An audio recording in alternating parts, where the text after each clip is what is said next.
नमस्कार, आप देख रहे हैं 4 PM गुजरात और मैं हूं आपके साथ प्रगति ठाकुर। गुजरात के सूरत शहर के अडाजड़ इलाके में हाल ही में एक फर्जी कॉल सेंटर के भांडाफोड़ ने न केवल स्थानीय प्रशासन की नाकामी को उजागर किया बल्कि बीजेपी शासित राज्यों में बढ़ते अपराधों और अवैध धंधों को भी गंभीर तस्वीर से सामने लाया है। ये रैकेट जो जस्ट विजनरी एंटरटेनमेंट नाम की कंपनी के तहत संचालित हो रहा था, परफ्यूम बेचने की आड़ में अश्लील कंटेंट के सब्सक्रिप्शन पैकेज बेचने का गोरख धंधा चल रहा था। इस घृणित कारोबार में 40 महिलाओं को कमीशन के लालच में फंसाकर उनके जरिए व्हाट्सएप और कॉल्स के माध्यम से अश्लील पैकेज बिकवाए जा रहे थे। इस मामले ने न केवल गुजरात की कानून व्यवस्था पर सवाल उठाए हैं बल्कि बीजेपी सरकार की अपराध नियंत्रण नीतियों की भी पोल खोलकर रख दी है। अब आपको बता दें कि जस्ट विजनरी एंटरटेनमेंट के नाम से चल रहे इस फर्जी कॉल सेंटर का संचालन दो भाइयों जैमिन डाबरिया और श्वेतुल डाबरिया द्वारा किया जा रहा था। ये दोनों भाई जो महज 12वीं पास हैं, अपने दोस्तों के साथ मिलकर इस रैकेट को अंजाम दे रहे थे। शुरुआत में ग्राहकों को टीएम परफ्यूम हाउस के नाम से परफ्यूम का लालच दिया जाता था, लेकिन वेबसाइट पर अंडरवर्क का संदेश दिखाकर उन्हें व्हाट्सएप पर संपर्क करने को कहा जाता था, जहां अश्लील कंटेंट के पैकेज बेचे जाते थे। चौंकाने वाली बात यह है कि इस धंधे में शाहरुख खान जैसे मशहूर अभिनेता की तस्वीरों और नाम का भी दुरुपयोग कर परफ्यूम की बोतलों की ब्रांडिंग की जा रही थी। ये सवाल उठाता है कि क्या बीजेपी शासित गुजरात में इस तरह के अवैध कारोबार इतनी आसानी से फल फूल सकते हैं, और क्या स्थानीय प्रशासन और पुलिस की नाक के नीचे ये सब बिना किसी संरक्षण के संभव हो सकता है। वहीं इस रैकेट में शामिल 40 महिलाओं को हर 1000 रुपए के सब्सक्रिप्शन पर 50 रुपए का कमीशन दिया जाता था, जिसके जरिए वे महीने में 15 से 25,000 रुपए तक कमा लेती थी। लेकिन इन महिलाओं को ना तो कोई तय वेतन मिलता था, ना ही कोई समय सीमा और ना ही कोई सुरक्षा। ये जितना बेचो उतना कमाओ का मॉडल न केवल शोषणकारी था बल्कि ये भी दर्शाता है कि गुजरात में बेरोजगारी और आर्थिक तंगी का फायदा उठाकर इस तरह के अवैध धंधे कैसे महिलाओं और युवाओं को अपने जाल में फंसा रहे हैं। बीजेपी बेटी बचाओ बेटी पढ़ाओ जैसे नारों के साथ सत्ता में आई थी, क्या इस तरह के शोषण को रोकने में पूरी तरह से विफल नहीं हो गई? इस रैकेट की सबसे चौंकाने वाली बात यह है कि परफ्यूम की बोतलों पर शाहरुख खान की तस्वीरों और नाम का इस्तेमाल कर भोले भाले ग्राहकों को ठगा जा रहा था।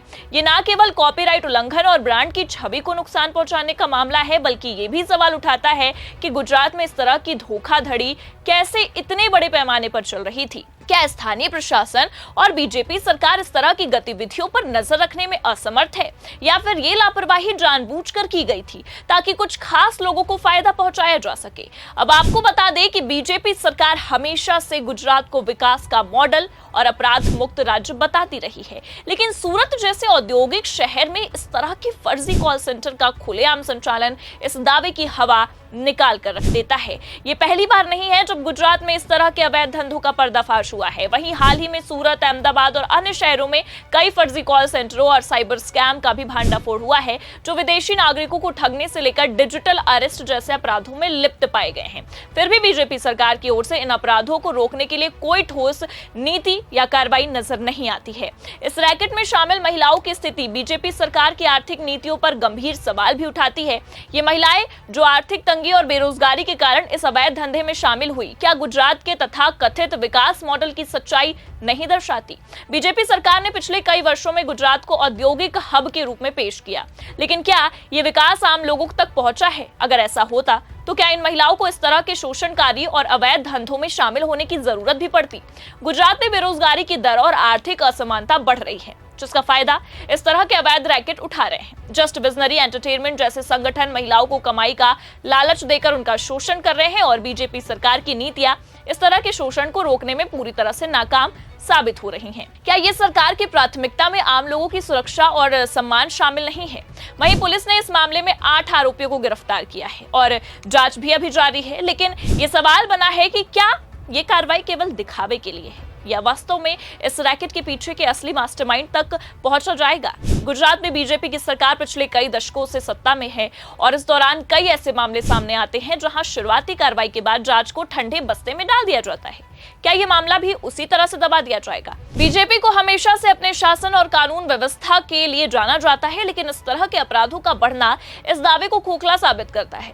सूरत जैसे शहर और गुजरात का आर्थिक केंद्र है, जहां इस तरह के फर्जी कॉल सेंटरों का खुलेआम चलना ये दर्शाता है कि स्थानीय प्रशासन और पुलिस की निगरानी कितनी ज्यादा कमजोर है। वहीं इस रैकेट का सामाजिक प्रभाव भी कम गंभीर नहीं है। अश्लील कंटेंट के अवैध व्यापार ने न केवल समाज में नैतिक पतन को बढ़ावा दिया, बल्कि ये भी दर्शाया कि बीजेपी शासित गुजरात में सामाजिक मूल्यों की कितनी अनदेखी हो रही है। शाहरुख खान जैसे लोकप्रिय हस्ती के नाम का दुरुपयोग न केवल उनके प्रशंसकों के लिए अपमानजनक है, बल्कि ये भी दिखाता है कि अपराधी कितनी बेशर्मी से समाज के हर स्तर को प्रभावित कर सकते हैं।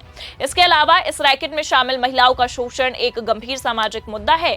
इन महिलाओं को ना तो कोई निश्चित आय मिलती है, ना ही कोई सुरक्षा। वे केवल कमीशन के भरोसे काम कर रही थी, जो उनके आर्थिक और मानसिक शोषण को और बढ़ाता है। बीजेपी सरकार नारी शक्ति और महिला सशक्तिकरण की बात करती है, इस तरह के शोषण को रोकने में क्यों विफल हो रही है?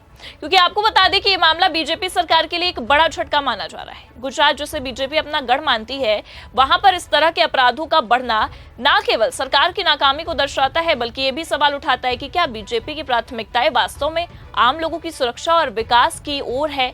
इस तरह के रैकेट ने न केवल आर्थिक अपराध बनाया है, बल्कि सामाजिक और नैतिक पतन का भी एक प्रतीक बन गया है।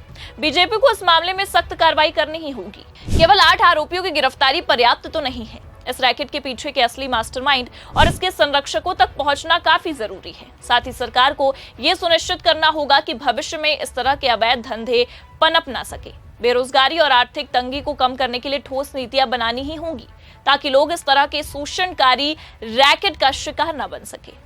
आपको बता दें कि सूरत के अडाजड़ में हुए इस फर्जी कॉल सेंटर के भांडाफोड़ ने बीजेपी शासित गुजरात की कानून व्यवस्था और विकास के दावों की अब पोल खोल दी है। ये मामला न केवल अपराध का एक नया चेहरा सामने लाता है, बल्कि ये भी दर्शाता है कि बीजेपी सरकार की नीतियां आम लोगों के हित में कितनी प्रभावी हैं।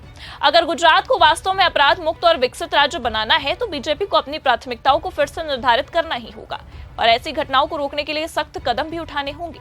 फिलहाल के लिए तो इस खबर में इतना ही। ये खबर आपको कैसी लगी कमेंट करके जरूर बताएं और ऐसी ही तमाम बड़ी खबरों के लिए आप देखते रहे 4 PM गुजरात। नमस्कार।